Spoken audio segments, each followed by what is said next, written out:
O homem escolhe Deus ou Deus escolhe o homem? Graça e paz, meus irmãos e amigos. Sejam bem-vindos ao canal Quando a Alma Fala. Eu sou Edivaldo Duda, estudante e pesquisador das Escrituras Sagradas. Minha missão não é defender sistemas teológicos humanos, mas buscar compreender fielmente aquilo que a Palavra de Deus revela. Este conteúdo não tem como objetivo defender calvinismo ou arminianismo. O propósito aqui é examinar cuidadosamente o que as Escrituras dizem sobre predestinação, eleição, graça e salvação, com reverência, com profundidade e, acima de tudo, permitindo que o contexto bíblico fale mais alto do que opiniões pessoais. Então, prepare sua Bíblia e venha comigo para este estudo. O homem escolhe Deus ou Deus escolhe o homem? Ao longo da história do cristianismo, poucos temas geraram tantos questionamentos quanto a predestinação para a salvação. Muitos afirmam que a Bíblia não ensina predestinação. Outros dizem que essa doutrina está claramente revelada nas Escrituras. Mas afinal, o que as Escrituras realmente ensinam? Será que Deus escolheu os salvos antes da fundação do mundo? Ou a salvação depende exclusivamente da decisão humana?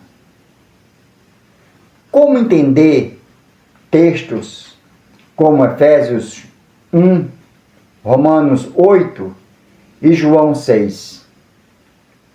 Este conteúdo não tem como objetivo defender calvinismo ou arminianismo. O propósito aqui é examinar cuidadosamente o que as Escrituras dizem sobre predestinação, eleição, graça e salvação, sem ataques, sem disputas denominacionais, sem achismos, apenas permitindo que o texto bíblico fale dentro do seu contexto. Então, prepare sua Bíblia, abra sua mente para refletir nas Escrituras e vamos juntos analisar um dos temas mais profundos e debatidos da fé cristã.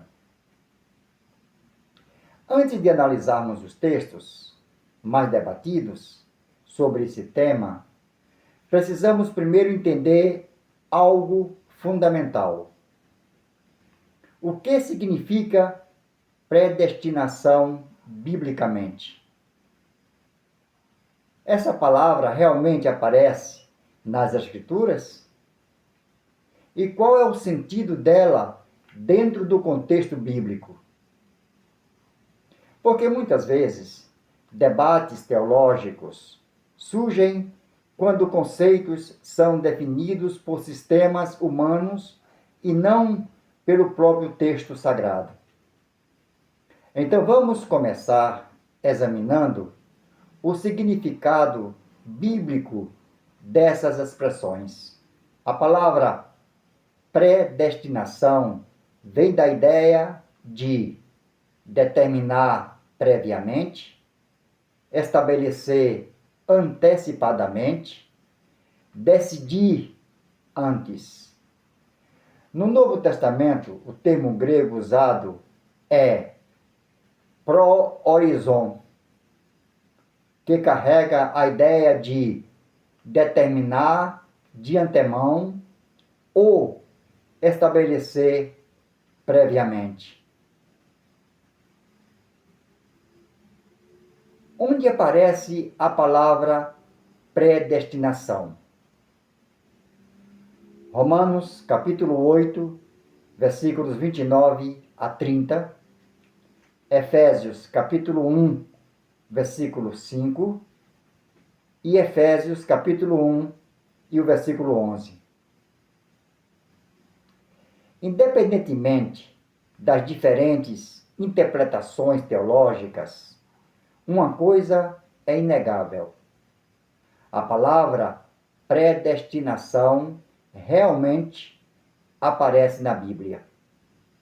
Mas o que Paulo quis dizer com isso?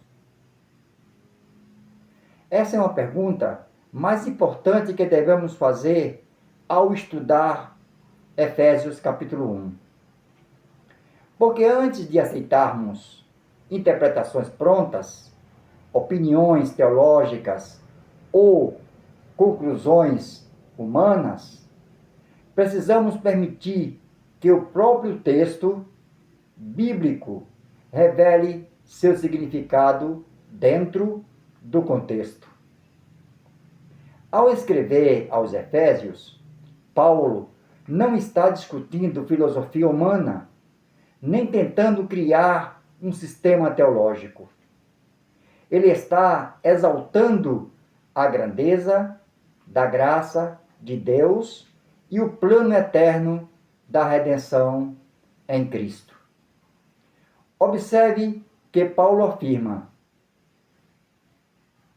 e o texto declara que Deus nos escolheu antes da fundação do mundo e nos predestinou para filhos.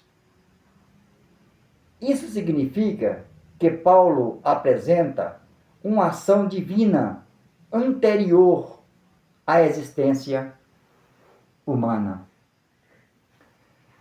Antes mesmo da fundação do mundo, antes das obras humanas, antes da história existir, Paulo afirma que havia um propósito estabelecido em Cristo.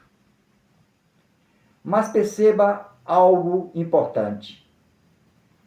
O foco do texto não é exaltar o homem. Paulo não escreve isso para produzir orgulho espiritual, mas para revelar a profundidade da graça divina. Por isso, ele diz, para sermos santos e irrepreensíveis diante dele. Ou seja, a eleição apresentada aqui possui um propósito espiritual: transformação, santidade, adoção e relacionamento com Deus.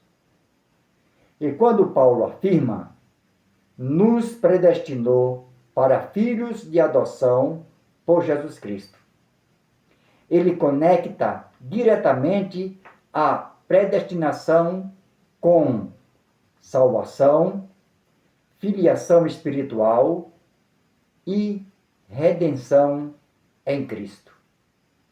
Além disso, Paulo acrescenta uma expressão extremamente profunda: segundo o beneplácito da sua vontade. Isso aponta para a iniciativa soberana de Deus. O texto não enfatiza mérito humano, capacidade humana ou justiça humana. O centro da passagem é a vontade e a graça de Deus. Porém, isso também não significa ignorar outros textos bíblicos que falam sobre responsabilidade humana, arrependimento e fé. O que precisamos entender é que, dentro do contexto de Efésios, capítulo 1, Paulo claramente enfatiza a iniciativa divina no plano da salvação. E isso nos conduz a uma pergunta ainda mais profunda. Se Efésios, capítulo 1, fala sobre uma escolha antes da fundação do mundo, então, como Romanos 8 desenvolve essa mesma verdade? Nesse ponto do estudo, uma pergunta inevitavelmente surge. Como conciliar os textos de Paulo sobre predestinação com as passagens bíblicas que falam sobre fé, arrependimento e responsabilidade humana? Afinal, o mesmo apóstolo que escreve sobre eleição e predestinação também fala sobre a necessidade da fé, sobre arrependimento, sobre perseverança e sobre a responsabilidade do homem diante de Deus. Então, será que Paulo está se contradizendo? A resposta, biblicamente, é não. Porque a ideia de escolha divina, propósito eterno e iniciativa de Deus não começa em Paulo.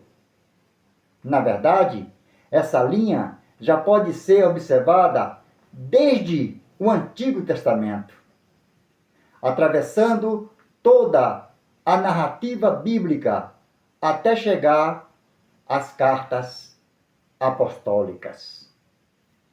O que Paulo faz não é criar uma nova doutrina, mas desenvolver e explicar verdades que já apareciam progressivamente nas Escrituras. Desde Gênesis, vemos Deus tomando a iniciativa dentro do plano da redenção. Quando Deus chama Abraão, por exemplo, o texto não apresenta Abraão procurando um caminho espiritual por si mesmo. Pelo contrário, é Deus quem o chama, separa e estabelece um propósito sobre sua vida. Gênesis capítulo 12, versículo 1. Mais adiante, Israel é descrito como um povo escolhido por Deus.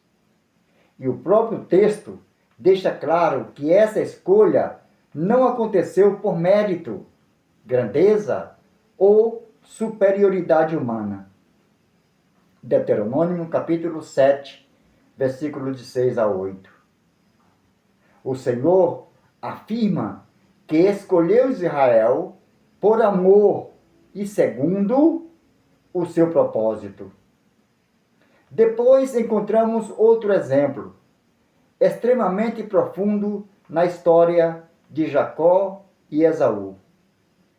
Antes mesmo de nascerem, já existia uma declaração divina envolvendo propósito e escolha.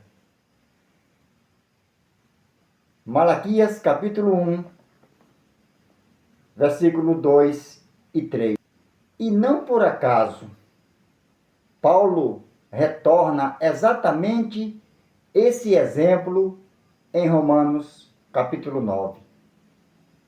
O mesmo acontece também com Jeremias.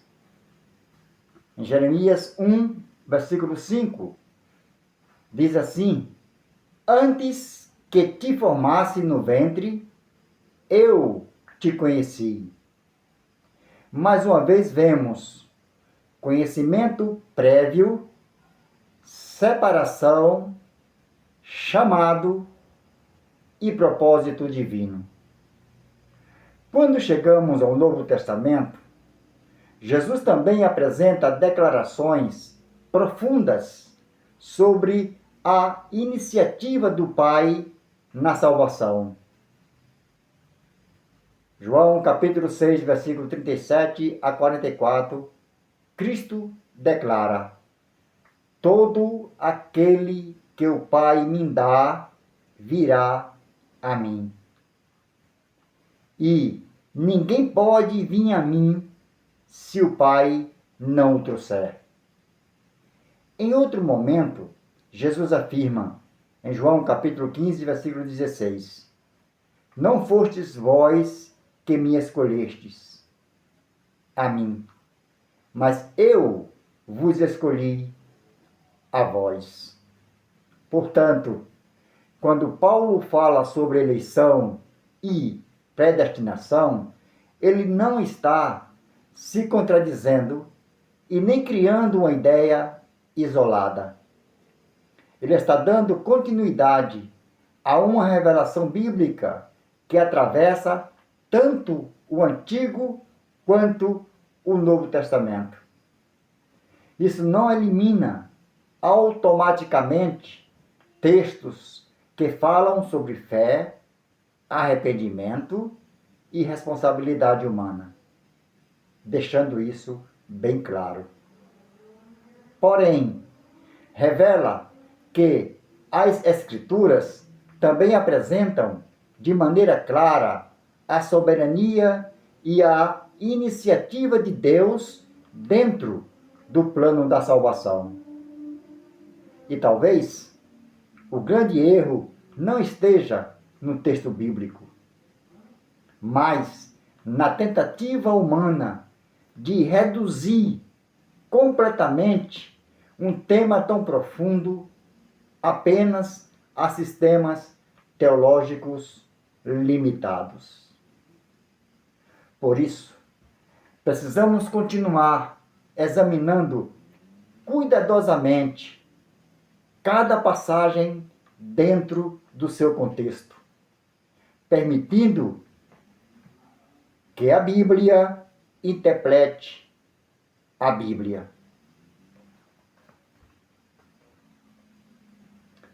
Depois de observarmos que a ideia de eleição, propósito e iniciativa divina atravessa toda a narrativa bíblica, desde Gênesis até os ensinamentos de Cristo, chegamos agora a um dos textos mais profundos e debatidos sobre esse assunto. Romanos, capítulo 8. Porque aqui o apóstolo Paulo apresenta uma sequência que muitos estudiosos chamam de a cadeia da salvação. E, exatamente nesse texto, encontramos palavras como predestinou, chamou, justificou e glorificou. Mas, mais uma vez, precisamos evitar interpretações superficiais. O objetivo não é tirar conclusões precipitadas, e sim permitir que o contexto bíblico revele o que Paulo realmente quis ensinar. Agora, abra o texto em Romanos capítulo 8, versículo 29. E observe cuidadosamente a sequência apresentada por Paulo. O texto afirma: ao que dantes conheceu. Aqui surge uma das palavras mais debatidas dessa passagem: conheceu. Muitos entendem esse conhecimento apenas como presciência, isto é, Deus vendo antecipadamente quem creria. Outros compreendem o termo como um conhecimento relacional, ligado ao propósito e à escolha divina.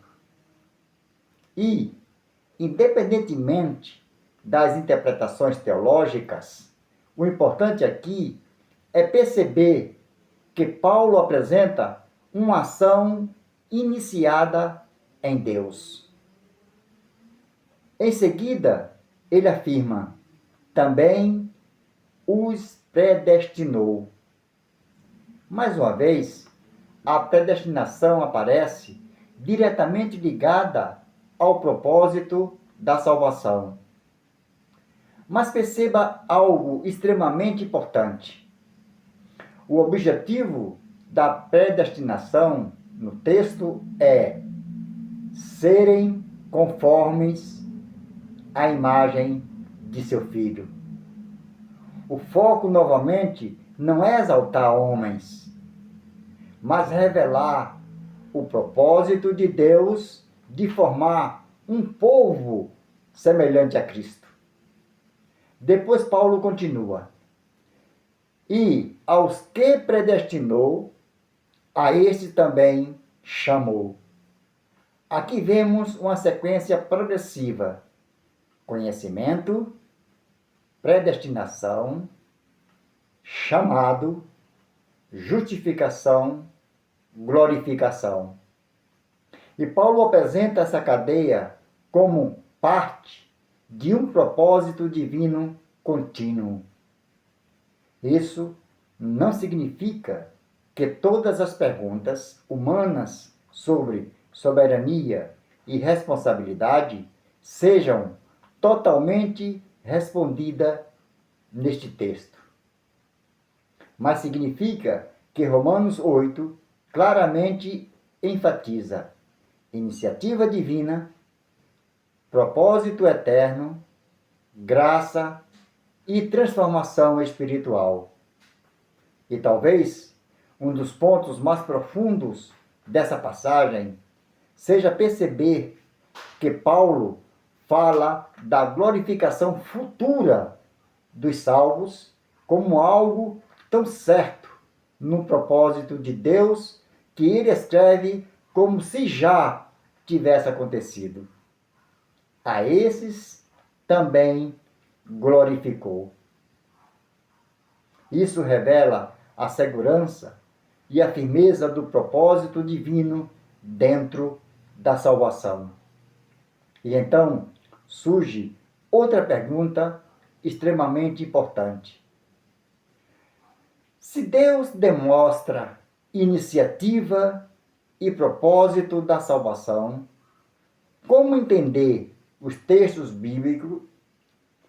Como entender os textos bíblicos que falam sobre o convite universal do Evangelho e a responsabilidade humana diante da fé? Porque a própria Bíblia também declara: quem quiser, venha, arrependei-vos, crê no Senhor Jesus Cristo. E isso nos mostra que as Escrituras não ignoram a responsabilidade humana. Pelo contrário, o Evangelho é anunciado ao mundo. O homem é chamado ao arrependimento.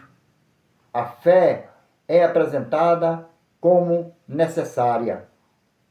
E a rejeição da verdade também possui consequências espirituais. Então, como compreender tudo isso sem criar contradições artificiais dentro da Bíblia? A resposta talvez esteja em entender que as Escrituras apresentam simultaneamente duas verdades: a soberania de Deus e a responsabilidade humana. E muitas vezes nossa dificuldade não está no que a Bíblia diz, mas na tentativa humana de encaixar completamente a infinitude de Deus dentro de sistemas limitados de compreensão. Observe, por exemplo, as palavras de Jesus em João 3,16. Todo aquele que nele crer. Isso revela oferta do Evangelho, chamado à fé e responsabilidade humana diante da mensagem. Porém, o próprio Jesus também declarou: ninguém pode vir a mim se o Pai que me enviou não o trouxer. Perceba, os dois textos estão na Bíblia. Ambos fazem parte da revelação inspirada. E Jesus não apresenta essas verdades como contraditórias. Em vez disso, elas aparecem lado a lado dentro do plano da salvação. O mesmo acontece no livro de Atos.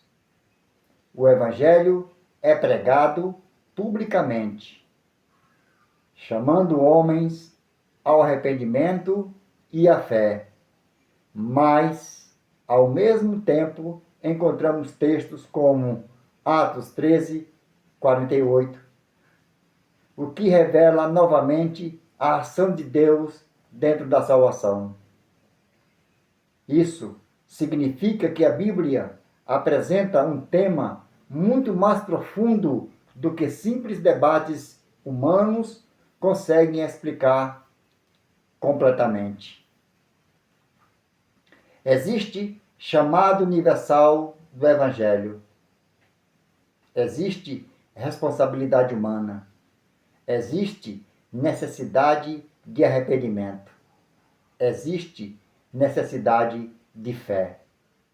E, ao mesmo tempo, propósito, eleição, graça e iniciativa divina.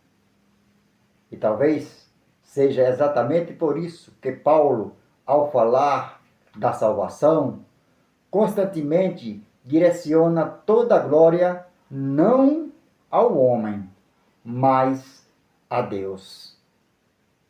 Porque no centro da redenção, a Bíblia não exalta capacidade humana. Ela exalta a graça, a misericórdia e o propósito eterno de Deus em Cristo. E quanto mais analisamos as Escrituras dentro do contexto, mais percebemos que o objetivo da palavra não é alimentar orgulho teológico, mas produzir reverência diante da profundidade do plano divino.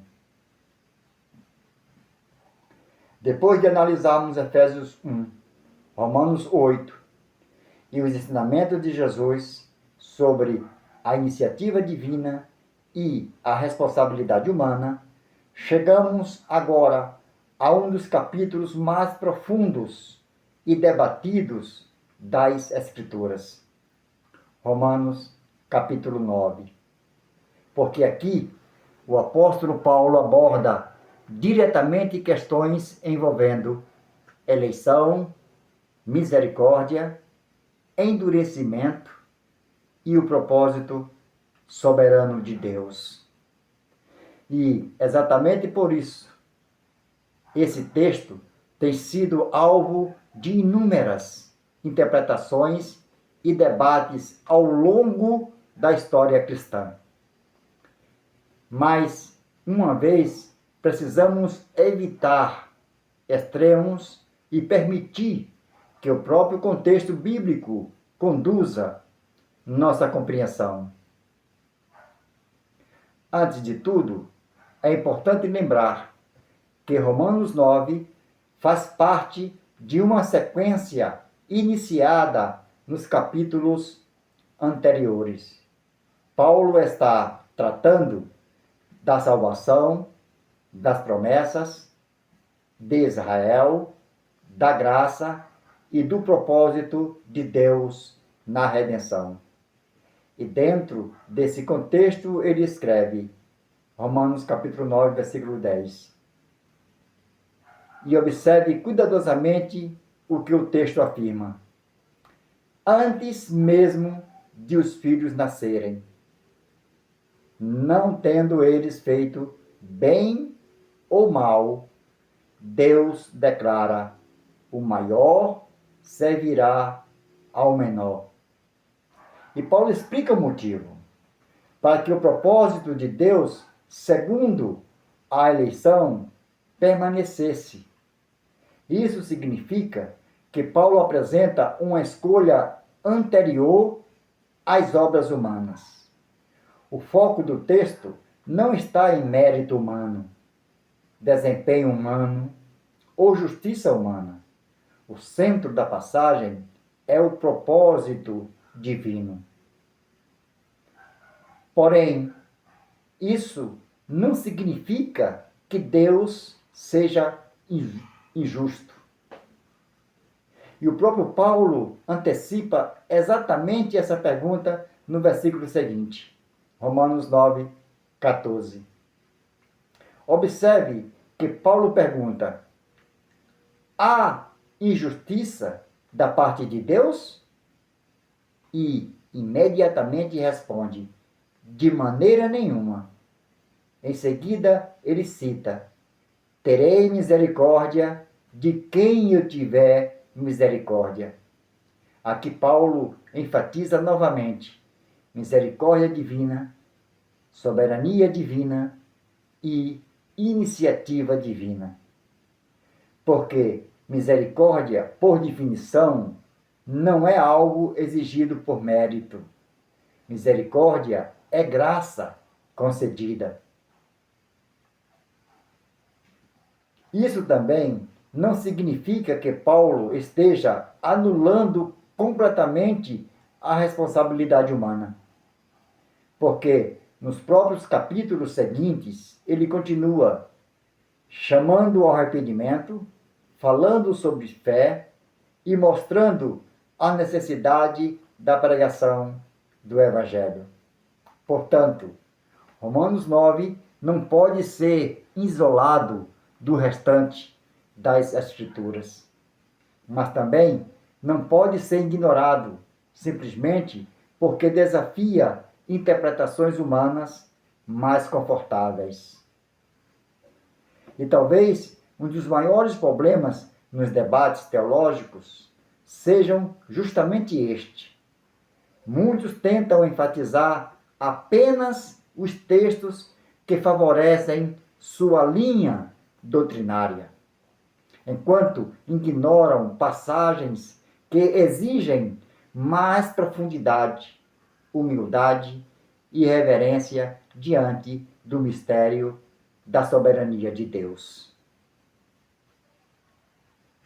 Porém, quando permitimos que a Bíblia fale dentro do contexto, percebemos que Paulo não está tentando exaltar sistemas teológicos, mas revelar a grandeza da graça e do propósito divino na salvação.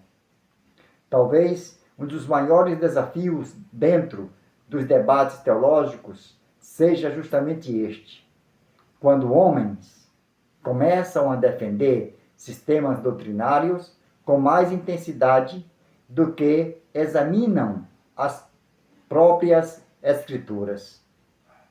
E ao longo da história cristã, diferentes linhas teológicas surgiram tentando explicar temas profundos como soberania divina, livre-arbítrio, eleição, graça e salvação. Porém, existe um grande perigo quando qualquer sistema humano passa a ocupar um lugar acima da própria palavra de Deus. Porque, nesse momento, o homem deixa de permitir que a Bíblia molde sua compreensão e começa a tentar moldar a Bíblia para caber perfeitamente dentro de conclusões previamente estabelecidas. Mas as Escrituras são mais profundas do que qualquer sistema teológico humano consegue explicar completamente. E talvez por isso encontramos na própria Bíblia textos que enfatizam a soberania de Deus e, ao mesmo tempo, mostram a responsabilidade humana. Falam sobre eleição e também apresentam o convite universal do Evangelho. Revelam propósito divino e também chamam homens ao arrependimento e à fé. O problema, muitas vezes, não está no texto bíblico, mas na tentativa humana de eliminar completamente toda a tensão teológica existente nas Escrituras. E quando alguém tenta explicar totalmente a infinitude de Deus apenas por lógica humana, inevitavelmente surgem extremos. Por isso, este estudo não tem como objetivo defender tradições denominacionais ou sistemas doutrinários humanos. O objetivo aqui é permitir que a Bíblia fale dentro do seu contexto, mesmo quando algumas verdades desafiam nossas limitações humanas.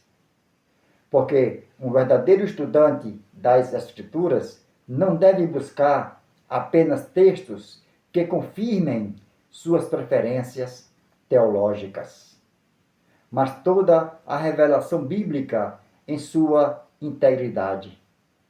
E talvez uma das maiores demonstrações de maturidade espiritual seja justamente esta: ter humildade suficiente para reconhecer que a palavra de Deus é maior do que nossa capacidade humana de sistematizá-la completamente.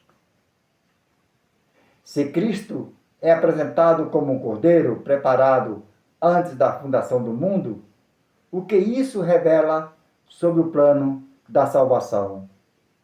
Existe um texto extremamente profundo nas Escrituras que amplia ainda mais nossa compreensão sobre o propósito eterno da salvação.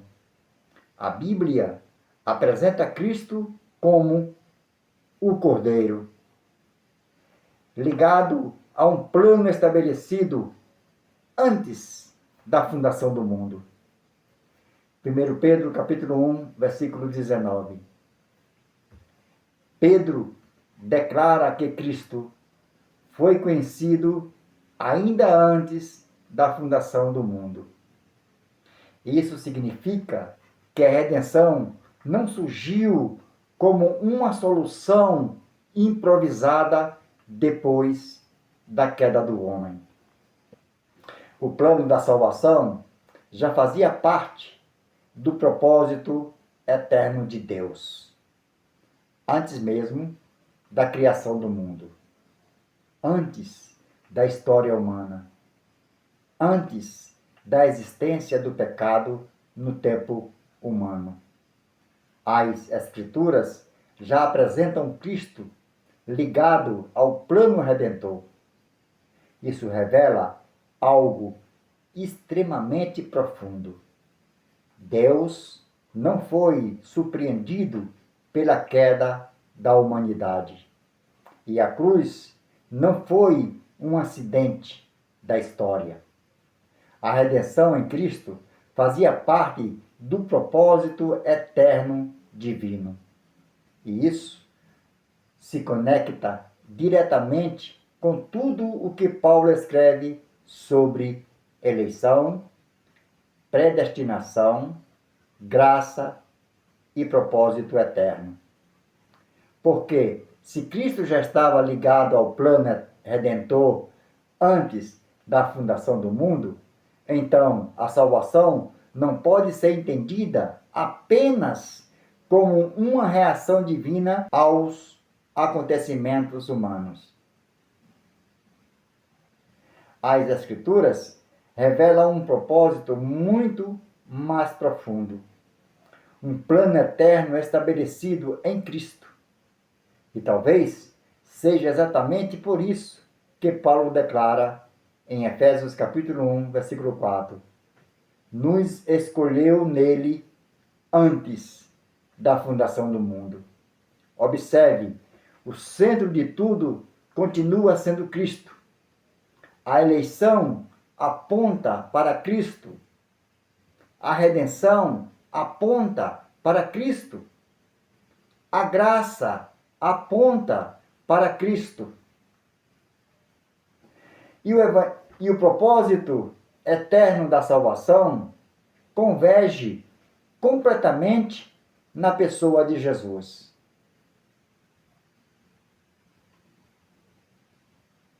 Depois de todas as profundas declarações de Paulo sobre eleição, misericórdia e propósito divino em Romanos 9 e 10, chegamos a uma afirmação extremamente importante em Romanos capítulo 11.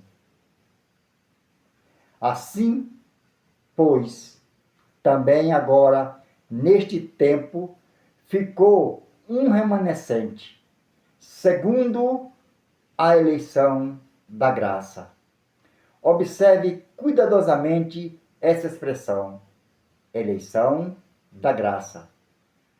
Paulo não fala eleição por mérito, eleição por obras, eleição por justiça humana ou eleição baseada na capacidade do homem. Ele aponta diretamente para a graça. Isso significa que, no contexto de Romanos, a eleição está profundamente ligada à iniciativa graciosa de Deus. E o propósito, e o próprio Paulo continua explicando isso nos versículos seguintes ao afirmar: mas se é por graça, já não é pelas obras. Aqui Paulo estabelece um contraste extremamente importante. A graça não pode ser fundamentada em mérito humano. Porque se dependesse de mérito, deixaria de ser graça. Isso não significa que Paulo esteja anulando a fé, o arrependimento ou a responsabilidade humana. Porém, significa que a origem da salvação continua sendo atribuída à graça divina e não ao merecimento humano. E talvez seja exatamente isso que torna o Evangelho tão poderoso. A salvação não exalta a capacidade humana. Ela exalta a misericórdia, a graça e o propósito eterno de Deus em Cristo.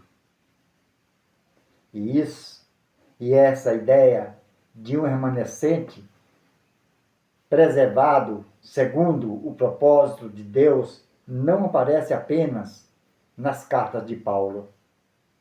O próprio Antigo Testamento já apresentava essa realidade.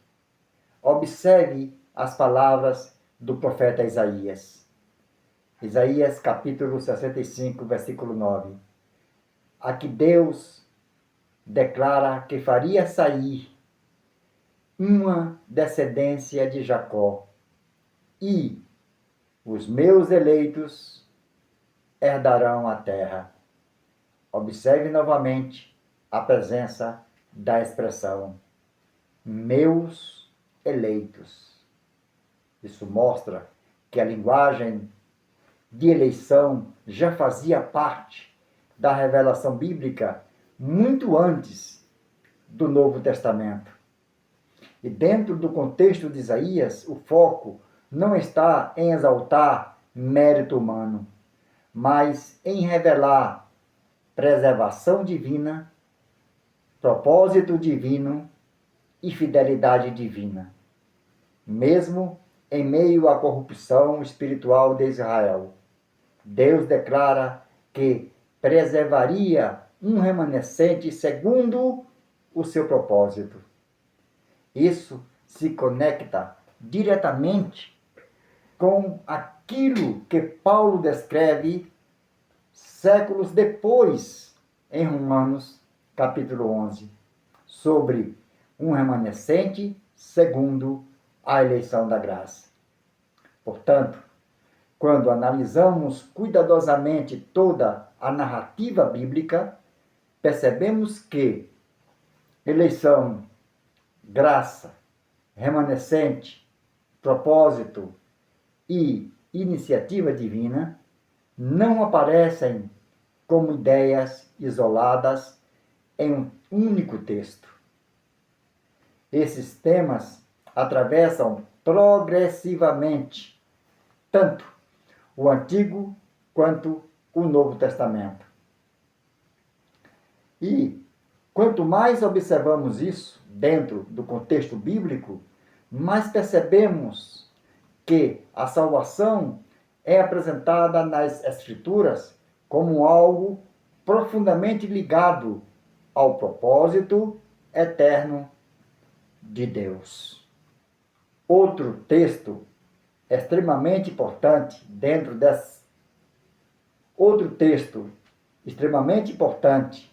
dentro desse tema encontra-se na segunda carta de Paulo aos Tessalonicenses, capítulo 2 e o versículo 13. Observe cuidadosamente como Paulo constrói essa declaração. Ele afirma: Deus vos escolheu desde o princípio para a salvação.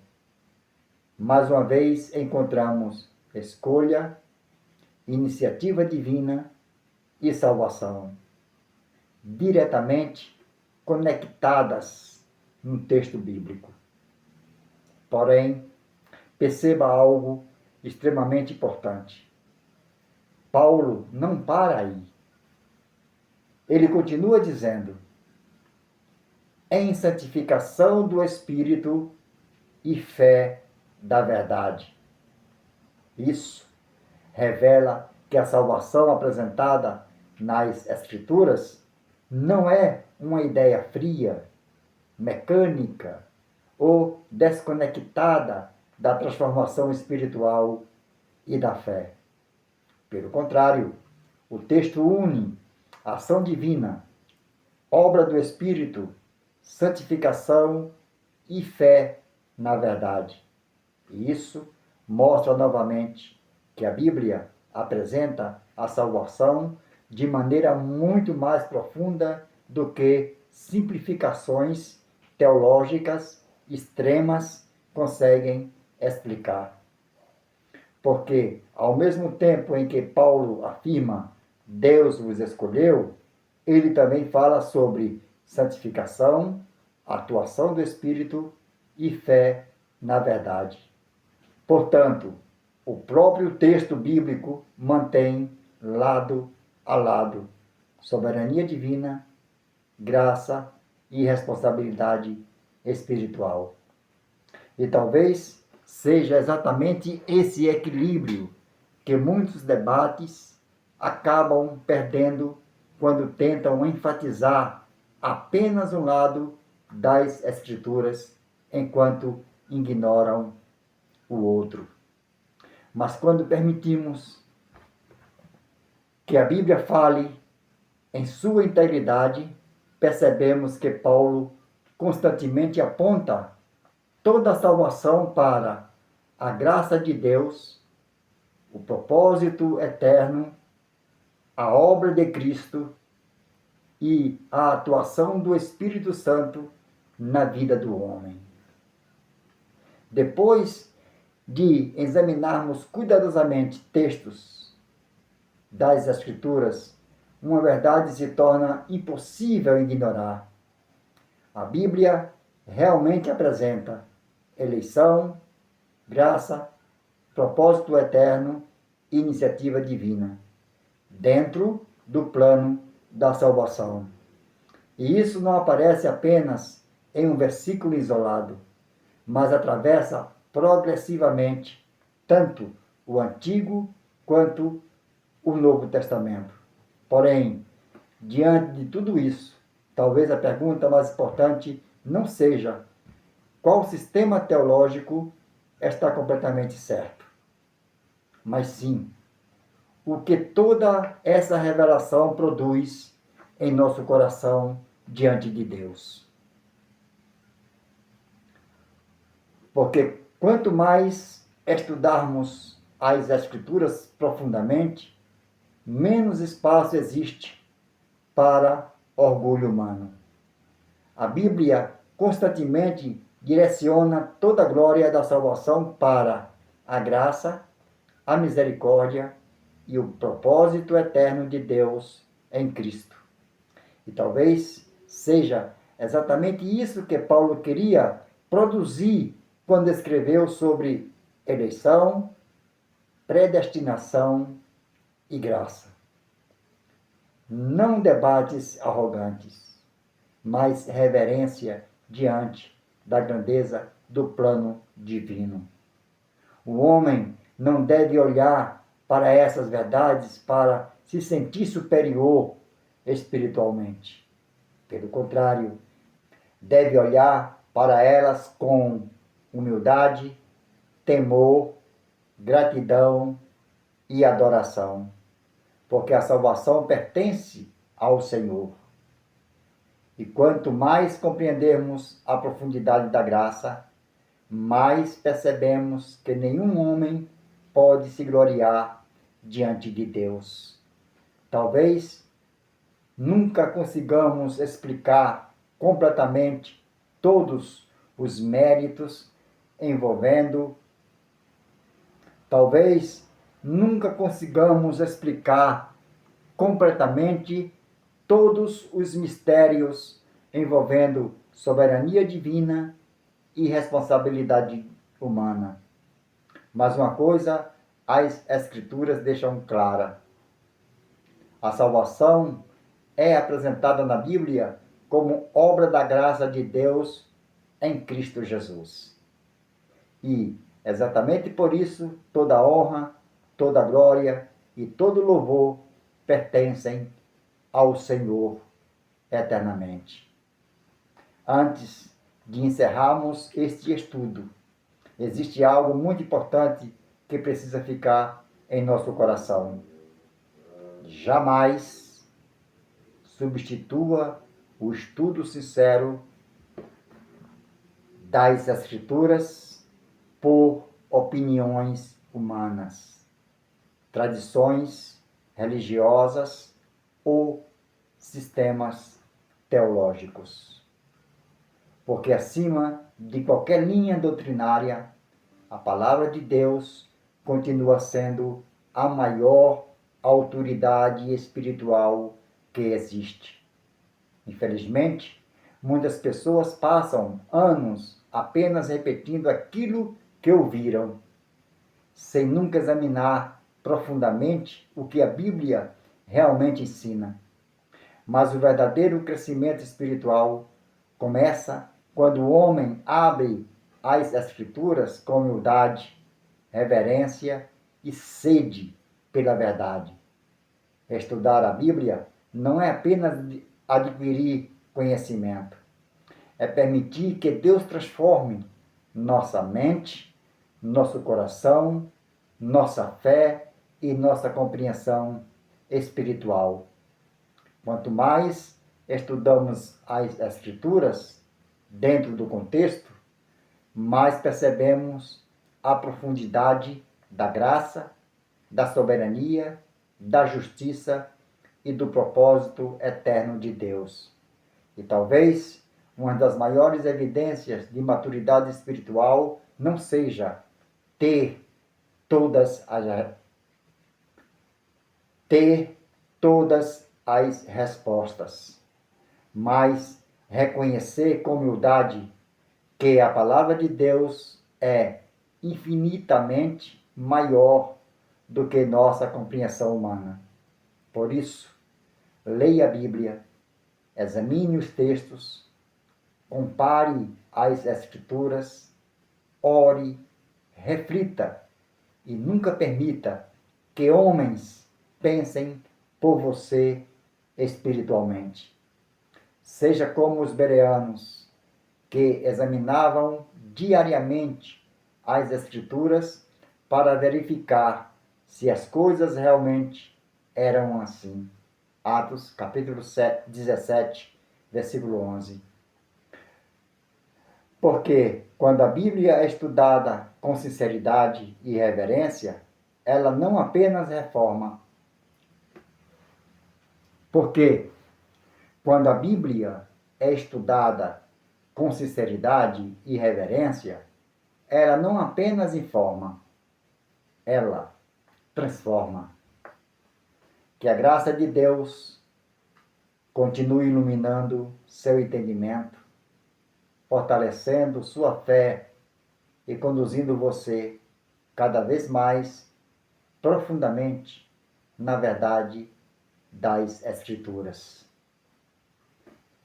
Deus abençoe a sua vida, no nome de Jesus. E até o próximo estudo.